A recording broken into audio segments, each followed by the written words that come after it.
Let's bring on Michael Shoesmith, who is the executive editor and director of all the ministry affairs and news affairs at PNN News and Ministry Network. That thing, PNN is getting huge, Mike. I mean, it is world-reaching and has been, but I mean, it's getting bigger all the time. Well, I'm calling you this week from the Great White North here, Carl, the Great White North, where people actually still have their heat on. Hopefully, Joey Wallace has the string nice and tight between the metal cans here, so we can have a good conversation. Yeah, I hope so. I think he's got them strung tight. I'm pulling as tight as I can. You got it. The tin cans. All right, well, good. And of course, we've got a studio headquarters up in Canada, and we've got one in the southeast of the United States, and we've got one in Israel. And so, I mean, all of that's through PNN. I mean, it's just really, really getting big. But anyway, enough of that. Let me just say, we're glad that the executive director of this big ministry is on the air with us, Mike Shoesmith. So, in headline news, of course, is the Chattanooga shooting, and I have observations on that, and I know you do as well. But this is your segment, man. Tell us what are you thinking on that? What are you seeing? What are you finding? Well, I'm just as interested in hearing your take on all of this, Carl. This whole thing it both drives me insane because the same day 3 years ago, yesterday, James Holmes, he was convicted on all counts from that tragic shooting in Colorado. You know, he was called the Batman shooter in the theater. They're playing the Batman movie and so on. And he walked into a no-gun zone and killed 12 people and wounded 52 people. He was convicted yesterday, finally, after 3 years on all counts. And so there we had a case of sitting duck syndrome. And I don't know if you remember this, Carl, but 3 years ago, you and I on Freedom Friday with Carl Gallups coined the phrase sitting duck syndrome. That originated on Freedom Friday with Carl Gallups. Now, the word sitting duck didn't originate with us, but sitting duck syndrome is a phrase that you and I invented to describe what we see happening in these areas in Canada, in the U.S., in areas where people have been denied their Second Amendment rights to carry arms to defend themselves. And on the very same day that he was convicted, another case of sitting duck syndrome in Chattanooga, Tennessee, where these Marines were gunned down in broad daylight in a strip mall where they had the recruitment center there. These 4 Marines were gunned down in another case of sitting duck syndrome. Right. And it just makes me sick to watch all of this, but I feel like people are starting to catch on, Carl. I feel like people are starting to listen because all day yesterday, all day today, I've been listening to the coverage on Fox News, and I am hearing the people, the talking heads, using the phrase sitting duck. Yep. So are they listening to us, or are they finally coming around to their own conclusions that Americans and Canadians alike, Norwegians, are all victims of sitting duck syndrome, and these Marines are having their Second Amendment rights denied by being forced to enter unarmed, unprotected into these sitting duck areas. And I don't know about you, but this drives me insane when we hear people like Juan Williams on. Why do they put up with that guy on Fox News? I don't know. He's out of his mind. Right, yeah. He's calling it a workplace violence incident. Yeah, he's been fed the talking points. He's an absolute blithering idiot, in my opinion. Yeah, so it seems to me like, this is a tragic event. People are finally coming out and saying, look, we have got to call on the White House to outlaw no-gun zones in America. People are finally saying what needs to be said about this. We've got to give people their Second Amendment rights back when they walk into these places. And Juan Williams was asked the question, what difference would it have made if there was armed people? Well, they could have shot back. Hey! What difference does it make to arm trained killers? Marines, U.S. Marines, what difference would it have made? What do you think what difference it would have made? Think of listen, you and I think from a biblical worldview. We think from life and preciousness of life, but of course. But just lay that aside. Think of the millions of dollars the U.S. Marines had invested in those guys, in equipping them, training them, and educating them for their specific roles and jobs. Millions of dollars gunned down in a second because these trained killers were not allowed to defend themselves. They were made sitting ducks. Right, and you know what, folks?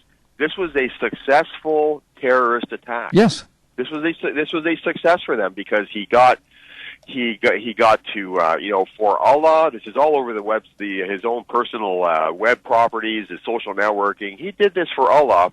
On the end, and ISIS is claiming responsibility for this. They're claiming that they encouraged this young man to do this, and this was a successful terrorist attack perpetrated on U.S. soil. Yeah, and if we had a real president, we would be sending hellfire missiles right into the middle of ISIS in the Middle East right now in retribution. If we had a real president, but we've got a Muslim Brotherhood president, is what we have, who's going to prop them up. Right. Yeah, go ahead. Right, and we're talking about a man who vowed to degrade and destroy ISIS. But ISIS is making headway all over the Middle East now, and they are making headway into Europe now. They are on Israel's borders in the Golan. They are a successful terrorist organization. Nothing is being done about it. Some people would make the argument that they are being propped up and supported by the White House. I mean, I'm not willing to go there right now on this show, but there is a tremendous amount of evidence that I will that they are. But I'm about to get serious on this after the break and point some fingers here and why these parents of these Marines, they're in their grieving. They're grieving the dead right now, and they should have as much time as they need to do that. But when that is over, they need to point their fingers at someone who is directly to blame for this, and it is none other than the President of the United States. I think the commander. I think the commander-in-chief is culpable. I mean, he's the one that gave the order that they couldn't be armed. He set them up for their own murders. Right, and he vowed to listen. I have done work for the U.S. and Canadian military for the last 25 years. I know you have, and I have access to these bases on both sides of the border, and I do regular work for these people, for both militaries, and I have access to people who have been to Afghanistan, they've been to Iraq, they've been responsible for training the Iraqis and the Afghanis to at least form something that resembles a military to defend themselves and secular interests over there. And I mean, I've got some things to say about this. Some of it's sensitive. I can't, a lot of it I can't say. But I'll tell you this much. What these people say in unison is that the only way to defeat this the only way to defeat it definitively is to kill them all. Because this is a generational thing with them. It's in their DNA. They have certain seasons of the year. They call them killing seasons. Right. Where they spend these times just warring and killing each other. Right. This is ingrained in their societies, right down to the little children. Right. And we've all seen pictures of little children with bombs strapped to them, ready to die for Allah. Right. And now you see why, and we can answer the argument to those who look at the Old Testament and see where God told His people going into the Promised Land that there were certain tribes where He told them, you got to kill them all. He's, men, women, and children, you got to kill them all, or they will destroy you for the rest of your life. You got to kill them all, because they're so ingrained and infused with evil, and they think and plot nothing but murder, rape, mayhem, and evil all the time. And that's what ISIS does. You've got to kill them all. And none of these people in the U.S. and Canadian military are advocating that. But I simply ask the question: how do we deal with this once and for all? They say, well, if you want to deal with it once and for all, they all have to die. Right. I mean, because if there's any vestige of it left, it will rise up and try and take over again. Oh yeah. But what they're saying is we have to, at the very least, defeat them. Yeah. And act like we won. Yep. And a good illustration. Go ahead. I'm sorry. No, there's a delay. I'm sorry. I'm just trying to have a conversation with you. I hate when we have these delays. Listen, here's an illustration. So you discover that your house is infested with 1,000 rats. Okay? 1,000 rats. I mean, you have experts come over. They say, you've got 1,000 rats in here. And your answer to that is, I tell you what, let's kill 100 of them, and we'll just be done with it. Kill 100 of them. Is that how you want to live? You want to kill 100 and say, okay, we've really given it the old college try here. We killed 100 of these 1,000 rats. No, kill them all, Mr. Expert. Kill them all. I don't want to live with one rat, much less 900. Right? Is that an illustration of kind of what we're dealing with here? Right. That is a great illustration because it goes down to the genetic level with these people. But, these experts are saying, look, we have to defeat them, bring the numbers down so that they are maybe a small tribe in a mountain somewhere, and keep them isolated, and just let them know that, hey, listen, we have won this battle, and then act like a winner. And, there's only one candidate running for the Republican nomination that's talking like this. That's Donald Trump. Oh, yeah, I know. He's saying, look, we won the war in Iraq. What business do we have pulling out of there, acting like, okay, our ways are not greater than their ways. Let them have their ways. Well, their way is all about wiping us out, and not resting until the last Jew is drowned in the Mediterranean. Right. Well, this is built into their charters. I know, and nothing like that is going to happen with this man, this abomination in the White House. He's more concerned about hairy-legged men with high heels in the Pentagon. That's what he wants. He wants that, and he wants the Muslim Brotherhood in places of authority in our government. That's what his concerns are. He's terrified like a little girl about global warming. He runs around the world squealing and screaming about it. I mean, that's what we've got in the White House. It's an atrocity. It's an abomination. And we tried to tell America 8 years ago that this was going to happen. And you were telling me off the air just a moment that when we come back, you have a warning for America. Go ahead and unload. Well, it's the same warning I've had for many years speaking with you over the air here, and that is, my whole point in bringing up my involvement with the military on a regular basis is as I visit these bases and speak to these brave men and women, in Canada and the U.S., as they're going over there and fighting these people, is that because they go over there, they volunteered to die for me. That's what they've essentially done, right? Exactly. They volunteered to go over there and hunt down and kill people so that we don't have to fight them here. We can have peace and security on our shores because these brave men and women, they go to the foreign shores and fight these people who claim they were chanting death to America, death to Canada. I mean, there was an ISIS attack on the Canadian Parliament last year, folks. This is not just an American problem. This is a West problem.